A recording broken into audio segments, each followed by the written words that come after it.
ನಮಸ್ತೆ ಫ್ರೆಂಡ್ಸ್, ಹೇಗಿದ್ದೀರಾ? I hope ನೀವೆಲ್ಲ ಚೆನ್ನಾಗಿದ್ದೀರಾ ಅಂದ್ಕೊಂಡಿದ್ದೀರಿ. ನಾನು ಸಂಪತ್, ನೀವು ನೋಡ್ತಾ ಇರೋದು ಸಂಪತ್ ಮೀಡಿಯಾ ಚಾನಲ್. ಇನ್ನೂ ನನ್ನ ಚಾನಲ್ನ ಯಾರ್ಯಾರು ಸಬ್ಸ್ಕ್ರೈಬ್ ಮಾಡ್ಕೊಂಡಿಲ್ಲ ಪ್ಲೀಸ್ ಸಬ್ಸ್ಕ್ರೈಬ್ ಮಾಡ್ಕೊಳ್ಳಿ. ಯಾರೆಲ್ಲ ಸಬ್ಸ್ಕ್ರೈಬ್ ಮಾಡ್ಕೊಂಡು ವೀಡಿಯೋಸ್ನ ನೋಡ್ತಾ ಇದ್ದೀರಾ ಅವರೆಲ್ಲರಿಗೂ ಕೂಡ ಹೃದಯಪೂರ್ವಕವಾದಂತಹ ಧನ್ಯವಾದಗಳು.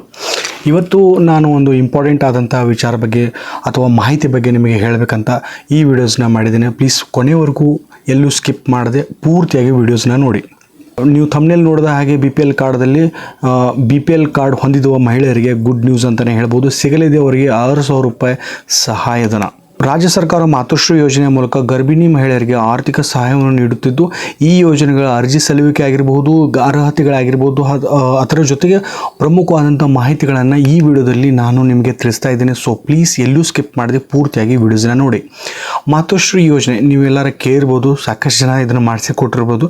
ಅದಕ್ಕೆ ಇನ್ನೊಂದು ಸರಿ ನಮಗೆ ಪೂರ್ತಿಯಾದಂಥ ಮಾಹಿತಿಗಳನ್ನು ತಿಳಿಸ್ತೇನೆ. ರಾಜ್ಯ ಸರ್ಕಾರದ್ದು ನಮ್ಮ ರಾಜ್ಯದ ಗರ್ಭಿಣಿ ಮಹಿಳೆಯರಿಗೆ ಆರ್ಥಿಕ ನೀಡುವ ಸಲುವಾಗಿ ಮಾತೃಶ್ರೀ ಯೋಜನೆಗಳ ಮೂಲಕ 6,000 ರೂಪಾಯಿ ಸಹಾಯಧನವನ್ನು ನೀಡುತ್ತಿದೆ. ಯೋಜನೆ 2018ರಲ್ಲಿ ತಾಯಂದಿರ ಒಂದು ಆರೋಗ್ಯ ಮತ್ತು ಪೌಷ್ಟಿಕ ಆಹಾರ ಒದಗಿಸುವ ಸಲುವಾಗಿ ಆರಂಭಿಸಲಾಗಿದ್ದು, BPL ಕಾರ್ಡ್ ಹೊಂದಿದ ಕುಟುಂಬದ ಮಹಿಳೆಯರಿಗೆ ಈ ಸೌಲಭ್ಯವು ದೊರೆಯಲಿದೆ.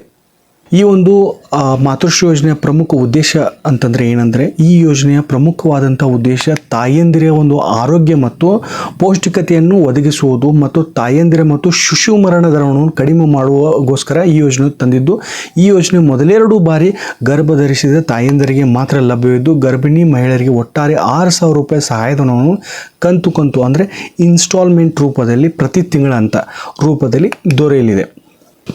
ಮಾತೃಶ್ರೀ ಯೋಜನೆಯ ವೈಶಿಷ್ಟ್ಯತೆಗಳೇನು ಏನಂತ ನೋಡೋದಾದರೆ, 6,000 ರೂಪಾಯಿ ಸಹಾಯಧನವನ್ನು ಪ್ರತಿ ತಿಂಗಳು 1,000ದಂತೆ ತಾಯಂದಿರ ಒಂದು ಬ್ಯಾಂಕ್ ಖಾತೆಗೆ ನೇರವಾಗಿ ಜಮಾ ಮಾಡಲಾಗುವುದು. 15 ತಿಂಗಳ ಪೌಷ್ಟಿಕ ಆಹಾರ, ಗರ್ಭಾವಸ್ಥೆ ಹಾಗೂ ಹೆರಿಗೆ ನಂತರದ ಸಮಯದಲ್ಲಿ ಅಂಗನವಾಡಿಯಲ್ಲಿ ಉಚಿತ ಪೌಷ್ಟಿಕ ಆದಂಥ ಊಟ ಕೂಡ ಸಿಗಲಿದೆ.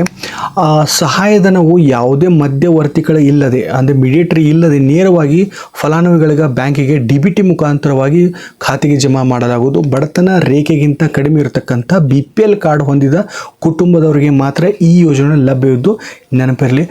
ಮಾತೃಶ್ರೀ ಯೋಜನೆಗೆ ಅರ್ಜಿಯನ್ನು ಸಲ್ಲಿಸಲಿಕ್ಕೆ ಅಗತ್ಯ ಇರತಕ್ಕಂಥ ದಾಖಲಾತಿಗಳು ಏನೇನು ಬೇಕಂತ ನೋಡೋದಾದರೆ, BPL ಕಾರ್ಡ್ ಬೇಕು, ನಿವಾಸಿ ಪ್ರಮಾಣ ಪತ್ರ ಬೇಕು, ಆಧಾರ್ ಕಾರ್ಡ್ ಬೇಕು, ಆಧಾರ್ ಕಾರ್ಡ್ ಲಿಂಕ್ ಇರತಕ್ಕಂಥ ಬ್ಯಾಂಕ್ ಖಾತೆ ವಿವರಗಳು ಬೇಕು, ತಾಯಂದ್ರೆ ಕಾರ್ಡ್ ಬೇಕು, ನಿಮಗೆ ಗೊತ್ತಿರ್ಬೋದು ತಾಯಂದಿರ ಕಾರ್ಡು, ಅದೇ ಧಾರಣೆಯ ವೈದ್ಯಕೀಯ ಪ್ರಮಾಣ ಪತ್ರ ಬೇಕಾಗತ್ತೆ.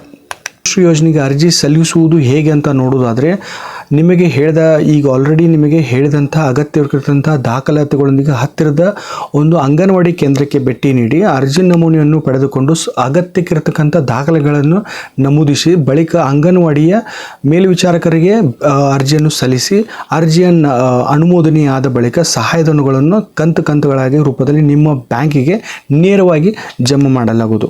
ಮಾತೃಶ್ರೀ ಯೋಜನೆ ಕರ್ನಾಟಕದ ತಾಯಂದಿರ ಆರ್ಥಿಕತೆಗೆ ಆರಂಭಿಸಿದ ಪ್ರಮುಖವಾದಂಥ ಯೋಜನೆಯಾಗಿದ್ದು, ಈ ಯೋಜನೆಯು ನೀವು ಅರ್ಹತೆ ಹೊಂದಿದ್ದರೆ ಹಾಗೂ ನಿಮ್ಮ ಸಂಬಂಧಿಕರು ಅಥವಾ ನಿಮ್ಮ ಅಕ್ಕಪಕ್ಕದ ಜನರಿಗೆ ಅರ್ಹತೆ ಹೊಂದಿದ್ದರೆ ಕೂಡಲೇ ಅರ್ಜಿಯನ್ನು ಸಲ್ಲಿಸಿ ಹಾಗೂ ಈ ಯೋಜನೆಯನ್ನು ಪೂರ್ತಿಯಾಗಿ ಲಾಭವನ್ನು ಪಡೆಯಿರಿ.